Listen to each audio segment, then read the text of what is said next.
The moment someone decides who you are before learning your name, justice has already been put on trial. Officer Daniel Mercer adjusted the cuffs hanging from his duty belt as he stepped out of his patrol vehicle, his eyes fixed on the lone man standing beside a dark gray SUV parked near the federal building in downtown Baltimore. The afternoon air carried the distant echo of traffic, the steady rhythm of footsteps on concrete, and the soft hum of a city that never truly slowed down. Office workers hurried past with coffee cups in hand, barely noticing the tension beginning to gather on the sidewalk. The man never moved. Marcus Reed stood calmly with one hand resting near his jacket pocket, his posture relaxed, his expression unreadable. He wasn't pacing. He wasn't hiding. He simply watched the reflection of the courthouse windows as if waiting for something only he could see. Mercer frowned. In his mind, nothing about the scene looked right. A black man. An unmarked vehicle. A federal building. His instincts, sharpened by years on the street but clouded by assumptions he no longer questioned, filled in every blank before a single word had been spoken. "Step away from the vehicle," Mercer called firmly. Marcus slowly turned his head toward the officer, meeting his eyes without hesitation. There was no fear in his face. No anger. Only an unusual calm that somehow irritated Mercer even more.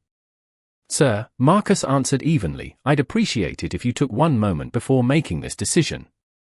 Mercer ignored the request and closed the distance. Nearby pedestrians slowed just enough to glance over before continuing on. A delivery driver paused beside his truck. A young woman waiting for the crosswalk signal quietly lowered her phone. The city seemed to hold its breath without realizing why. "Hands where I can see them," Mercer ordered. Marcus immediately raised both hands to shoulder height. Every movement was measured, controlled, almost practiced. He didn't argue. He didn't resist. He simply complied while keeping his eyes on the large courthouse clock across the street. 6 minutes and 43 seconds remained. Mercer noticed the glance and smirked. "Looking for someone to save you?" Marcus answered with the same calm voice. "No. I'm waiting for the truth to catch up." The word sounded strange enough to draw another curious look from the gathering crowd. Mercer stepped closer until only a few feet separated them. "Identification?" Marcus nodded slightly. "It's in my inside pocket. If you'll allow me to retrieve it slowly." "Don't tell me how to do my job," Mercer snapped. The surrounding silence grew heavier. Somewhere above them a flag shifted in the afternoon breeze. A security camera rotated quietly toward the sidewalk. Marcus lowered his eyes to the pavement for only a second before lifting them again. His breathing never changed. His shoulders never tightened. It was the composure of someone who had spent years preparing for difficult moments, someone who understood that the next few minutes would shape far more than a single encounter. Mercer reached forward and firmly secured one cuff around Marcus's wrist. The metallic click echoed louder than it should have. A few people stopped walking altogether. Marcus looked once more at the courthouse clock. 6 minutes remained. Officer Mercer believed he had just detained another suspect. He had no idea that before those 6 minutes disappeared, the same sidewalk would witness a very different arrest. 6 minutes earlier, the street had looked no different from any other weekday in downtown Baltimore. Office employees drifted between glass towers carrying briefcases and paper cups, buses released passengers onto crowded sidewalks, and the federal building stood quietly beneath a cloudless afternoon sky, giving no hint that one routine operation was about to change the lives of everyone involved. Marcus Reed stepped out of the unmarked sport utility vehicle wearing a charcoal jacket over a simple button-down shirt, blending into the flow of pedestrians with the ease of someone who had spent years learning how not to attract attention. To everyone around him, he appeared to be another professional waiting for a colleague. That illusion was exactly what the Federal Bureau of Investigation needed. Earlier that morning, Special Agent in Charge Rebecca Lawson had gathered a small team inside a secure conference room several blocks away. A corruption investigation that had quietly expanded for nearly 11 months had finally reached its decisive stage.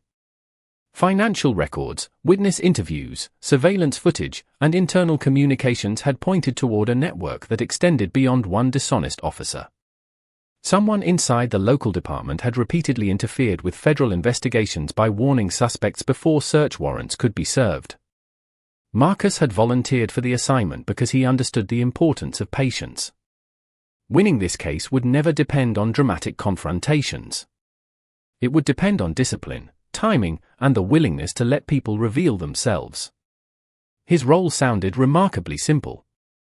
He would meet a confidential source beside the federal building, receive one encrypted storage device containing the final financial ledger, remain at the designated location for exactly 7 minutes while the surveillance teams confirmed that no one had followed the source, and then quietly leave through an underground parking entrance where another team would secure the evidence. There was one instruction Rebecca repeated twice before dismissing the meeting. Under no circumstances should Marcus reveal his identity unless there was absolutely no other option. The investigation depended on every participant believing they were observing an ordinary citizen. Marcus accepted the assignment without hesitation. He had spent most of his career understanding that the strongest position was often the quietest one. Shortly after 1:30 in the afternoon, the confidential source approached carrying an ordinary grocery bag. Without exchanging names or shaking hands, the individual placed a small sealed envelope beneath a folded newspaper resting on the hood of the vehicle. Marcus thanked the person with nothing more than a brief nod before watching the source disappear into the afternoon crowd. The entire exchange lasted less than 15 seconds. Exactly as planned, Marcus remained beside the vehicle. He resisted every instinct telling him to leave immediately because procedure existed. For a reason. Somewhere nearby, surveillance agents monitored surrounding intersections while technical specialists verified that no unauthorized signals had appeared after the exchange. Marcus glanced once toward the courthouse clock. 7 minutes. All he had to do was wait. Across the street, however, another pair of eyes had already noticed him. Officer Daniel Mercer looked through the windshield of his patrol vehicle and saw only what his assumptions allowed him to see. Before Marcus ever spoke a single word, Mercer had already written the story in his own mind, and the countdown toward an entirely different ending quietly began.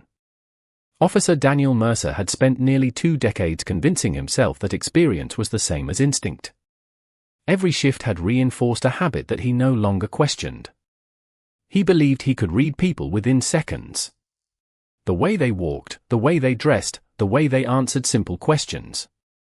In his mind, hesitation meant deception, confidence meant defiance, and silence usually meant someone was hiding something. As he watched Marcus Reed standing beside the unmarked sport utility vehicle, every one of those assumptions quietly assembled into a conclusion that existed long before any evidence did. Marcus remained exactly where he had been instructed to stand. His attention drifted briefly toward the courthouse clock before returning to the officer approaching him. 6 minutes still remained. Every passing second brought the surveillance team closer to confirming that the confidential source had not been followed. Leaving too early could compromise months of careful planning. Remaining where he was carried a different risk that Marcus could already feel growing with every step Mercer took toward him. "Is this your vehicle?" Mercer asked sharply. Marcus answered with the same measured tone that had carried him through years of negotiations, interviews, and undercover assignments. "I am authorized to be here, officer." The response was truthful, calm, and intentionally limited. Mercer did not hear professionalism. He heard what he believed was avoidance. "That is not what I asked you," Mercer replied. "I asked whether this is your vehicle." Marcus gave a slight nod. "I can explain everything if you will allow me to retrieve my identification." The request should have lowered the tension. Instead, it appeared to increase it. Mercer folded his arms for a brief moment, studying Marcus with growing suspicion. The expensive vehicle, the composed posture, the absence of nervousness, none of it matched the story Mercer had already created in his own thoughts. Imagine standing there, knowing exactly who you are, while someone else decides your identity before you have the chance to finish a sentence. Marcus had encountered skepticism before. He had learned that arguing with assumptions rarely changed them. Facts did. That was why he continued speaking carefully, giving Mercer every opportunity to slow down. "My identification is inside my jacket," Marcus repeated. "I will reach for it only if you instruct me to do so." Several pedestrians had begun watching from a respectful distance. A man walking his dog paused near a newspaper box. Two construction workers across the street quietly exchanged glances before returning their attention to the unfolding conversation. No one appeared alarmed. Most assumed they were witnessing an ordinary police interaction that would end within moments. None of them knew that hidden cameras monitored nearly every angle of the block as part of an ongoing federal operation. Mercer stepped closer, narrowing the space between them. "Keep your hands exactly where they are." Marcus complied immediately. His breathing stayed steady. His shoulders remained relaxed. Once again his eyes drifted toward the courthouse clock. 5 minutes and 21 seconds remained. Mercer followed the direction of Marcus's glance and smiled to himself, mistaking patience for nervousness. What Mercer never considered was the possibility that the clock mattered for reasons completely unrelated to him. In that moment, both men were looking at the same countdown, but only one of them understood what would happen when it finally reached 0. Officer Daniel Mercer reached toward Marcus with the confidence of someone who believed every decision he made would automatically be accepted.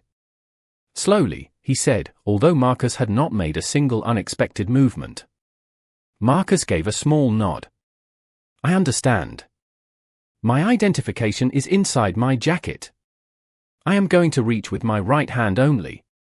The instructions were clear, respectful, and impossible to misunderstand. Even so, Mercer took another step forward before Marcus could move. "Do not tell me the procedure," he replied. "I will decide the procedure." Marcus lowered his hand again without complaint. 4 minutes and 12 seconds remained. Across the street, the courthouse clock continued its steady march while the afternoon traffic flowed as though nothing unusual was happening. Inside nearby office windows, a handful of employees glanced down toward the sidewalk, curious but unconcerned. To them it appeared to be another routine stop in another ordinary day. Marcus knew better. Every second spent here placed an invisible operation under greater pressure. Somewhere nearby, surveillance teams were still watching designated exits, waiting for confirmation that every target connected to the investigation remained exactly where they expected. Revealing his identity too early could cause months of work to disappear in minutes. Mercer extended his hand toward Marcus's jacket before stopping himself. "Take your wallet out with 2 fingers," he ordered. Marcus began moving exactly as instructed, carefully sliding 2 fingers inside his jacket. Before the wallet had fully cleared the pocket, Mercer abruptly intercepted the motion, causing the leather credential holder to slip from Marcus's hand. It landed on the sidewalk with a soft sound and flipped closed before anyone could see what was inside. Marcus instinctively glanced toward it but made no move to retrieve it. "Leave it there," Mercer said firmly. At that moment another patrol vehicle pulled to the curb. Officer Emily Carter stepped out, adjusting her radio as she approached. She looked first at Mercer, then at Marcus, then at the credential holder resting on the concrete only a few feet away. "Everything all right?" she asked. "Routine investigation," Mercer answered quickly. "He was reaching inside his jacket before I completed my instructions." Emily studied Marcus carefully. His hands remained visible. His voice remained calm. His breathing had not changed. Nothing about his posture suggested panic or confrontation. She looked toward the wallet again. "Should I check the identification?" she asked quietly. Mercer immediately shook his head. "Not yet. People carry fake credentials all the time." The answer lingered in the air longer than anyone expected.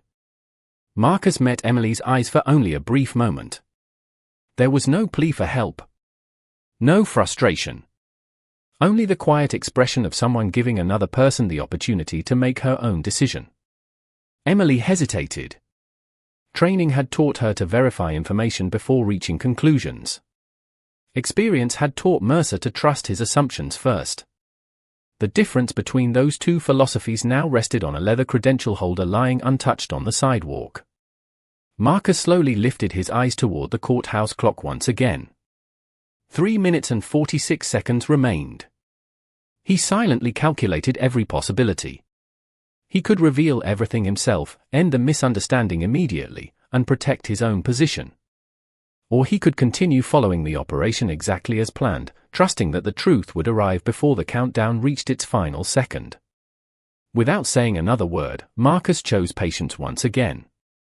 Marcus Reed had learned years ago that true discipline was measured not by what a person could do, but by what they chose not to do.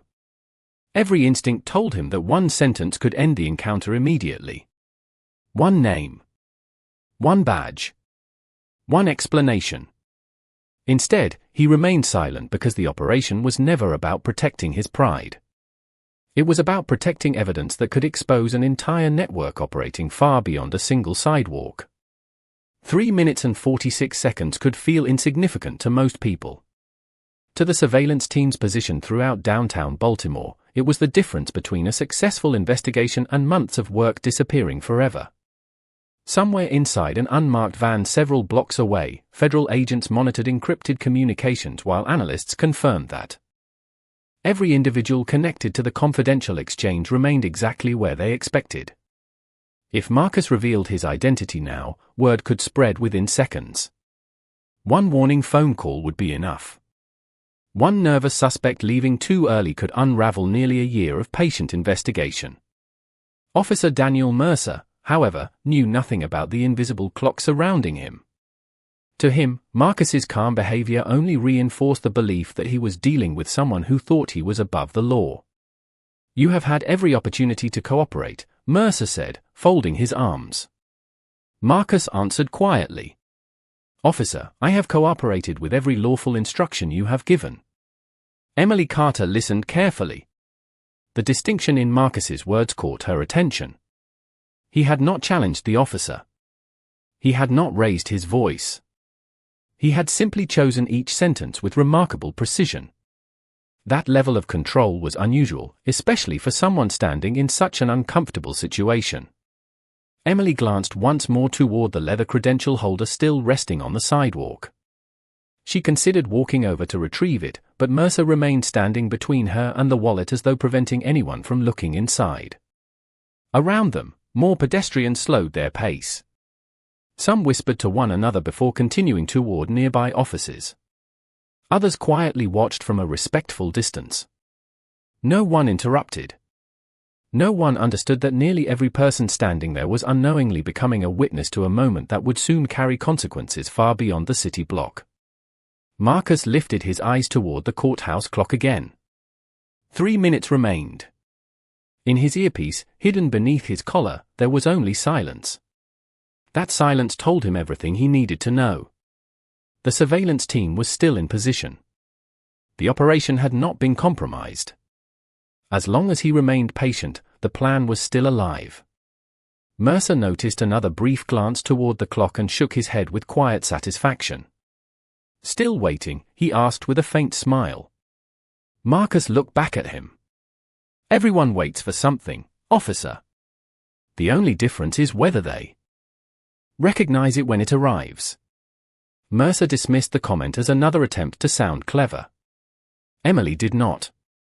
Something about Marcus's confidence no longer felt like confidence at all. It felt like certainty. She began wondering whether the man standing before them knew something neither officer had yet discovered.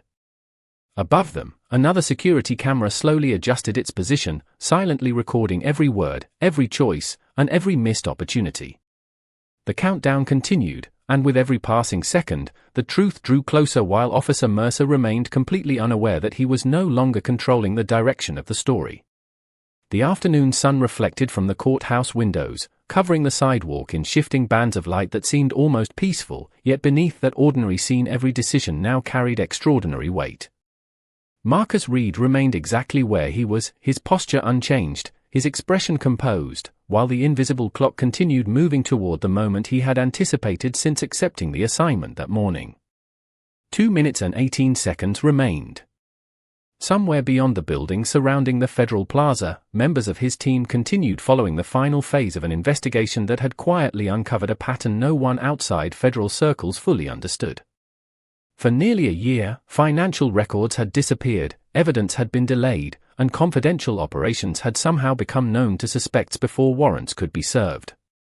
Every lead had pointed toward someone inside the local system. No single incident had been enough to prove deliberate misconduct, but together they formed a picture that troubled every investigator assigned to the case. Marcus had spent months reviewing reports late into the night, comparing timelines, interviewing reluctant witnesses, and studying body camera footage that never seemed to answer the right questions. One name had appeared again and again.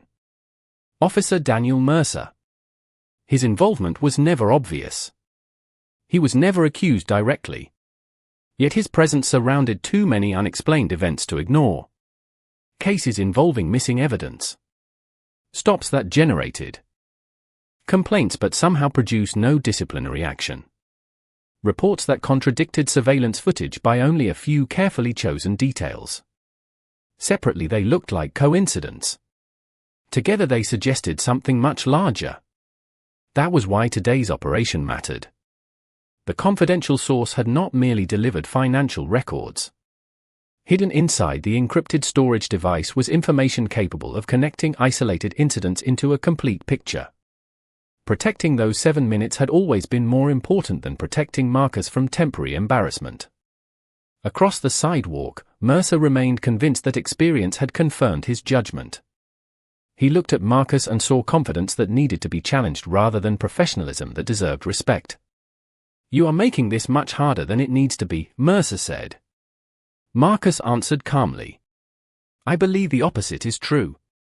Emily Carter looked from one man to the other. The contrast between them became more difficult to ignore with every passing moment. Mercer seemed increasingly determined to justify his first impression.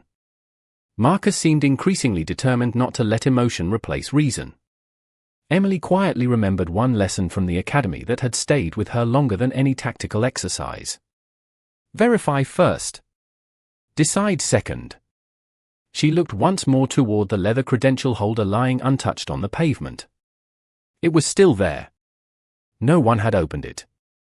No one had confirmed the identity of the man standing only a few feet away. The opportunity to replace assumption with fact had existed from the beginning, yet it remained deliberately ignored. Marcus glanced toward the courthouse clock once again. 1 minute and 34 seconds remained. He could almost picture the convoy already moving through downtown traffic with quiet precision. Every vehicle had been scheduled. Every arrival had been synchronized. The operation had never depended on luck. It depended on timing. Mercer believed he still controlled the encounter because he could not see beyond the sidewalk. Marcus remained calm because he could see far beyond it. In less than 2 minutes, the difference between those two perspectives would become impossible for anyone standing there to deny. 1 minute and 12 seconds remained. The courthouse clock continued its silent countdown while Officer Daniel Mercer reached for his radio with the confidence of someone who believed the situation had already been resolved. "Dispatch, I have one individual detained for further investigation," he said, never taking his eyes off Marcus Reed. The words drifted across the sidewalk, ordinary to anyone listening, yet Marcus knew they would soon become part of a very different report. He remained composed, his gaze briefly lifting toward the intersection beyond the Federal Plaza. The first sign appeared almost too quietly to notice. A dark sport utility vehicle turned the corner without emergency lights. Then another followed. A third vehicle entered from the opposite direction, moving with the steady precision of people who had rehearsed every second of their arrival.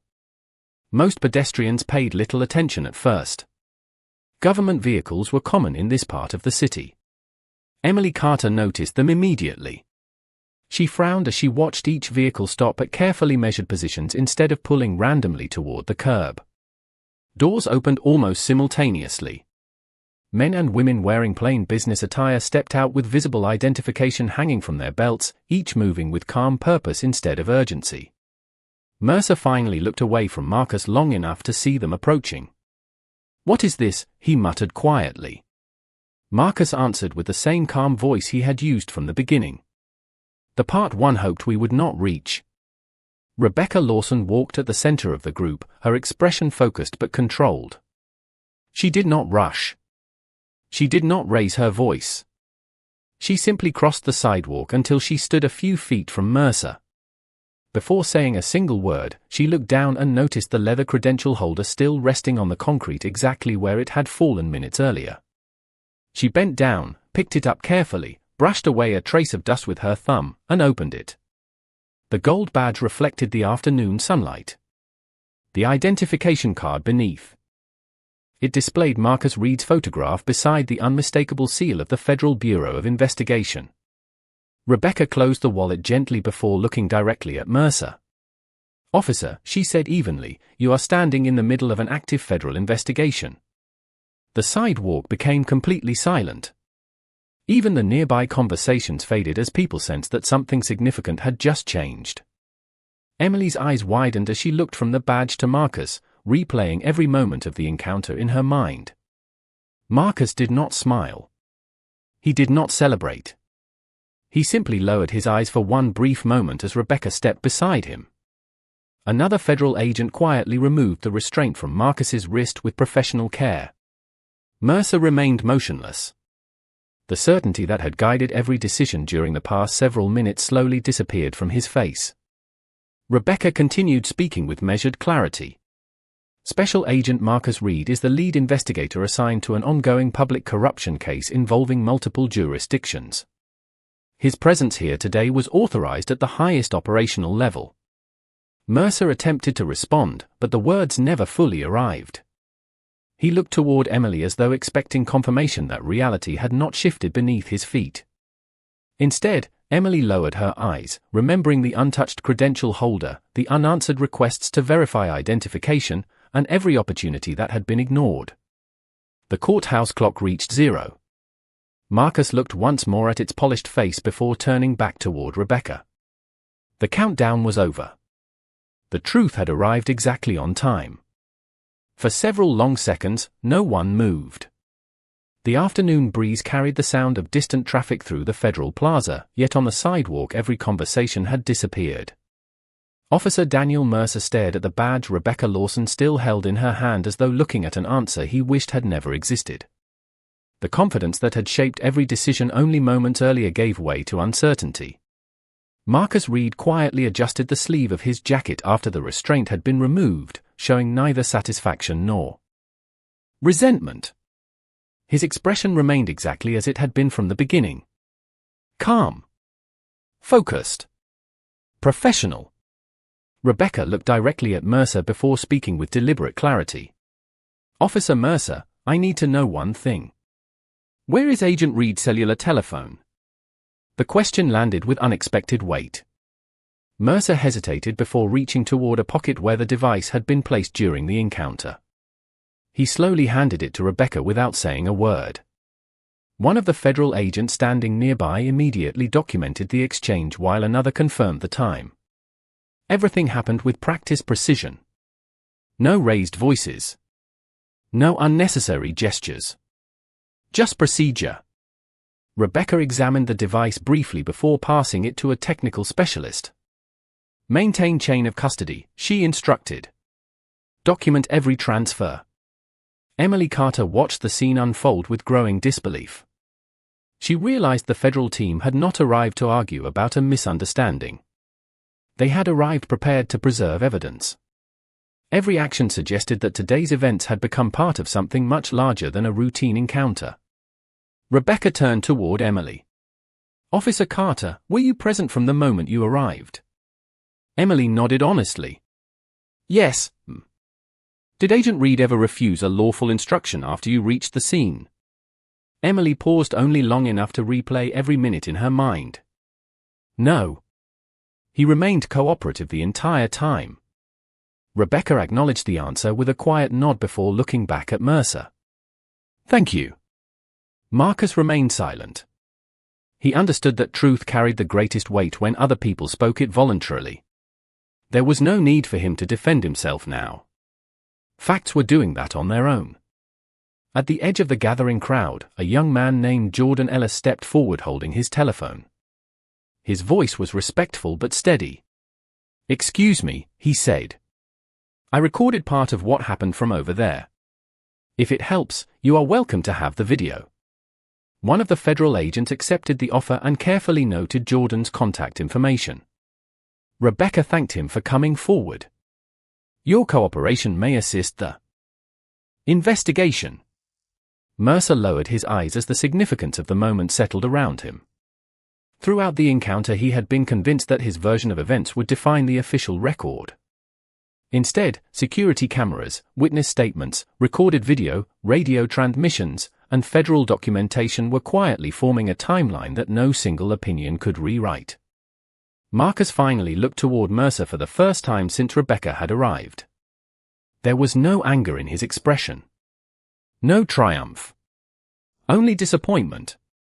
"Every person deserves to be identified before they are judged," he said softly.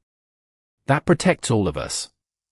Rebecca waited until the sidewalk was completely still before delivering her next instruction. "Officer Daniel Mercer, based on the information currently available, you are being relieved of your duties pending further federal review. You will remain here while investigative procedures continue." The same metallic sound that had echoed across the sidewalk only minutes earlier returned once again, but this time it marked the beginning of accountability rather than assumption, and every person standing there understood that the truth had changed far more than a single afternoon. The federal vehicles remained parked along the curb long after the crowd had begun to disperse, but the atmosphere on the sidewalk had changed completely.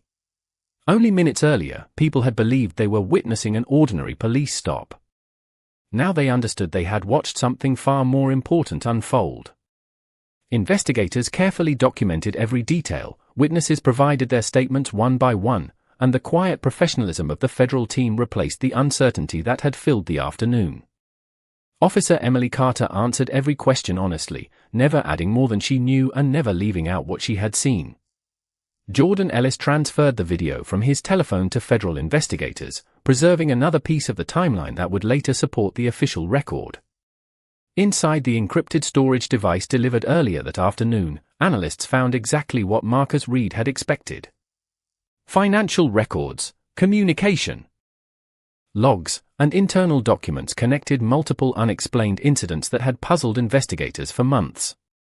One discovery led to another, and before the week was over, additional federal warrants were approved. The investigation expanded beyond a single officer and reached individuals who had believed their actions would never be connected.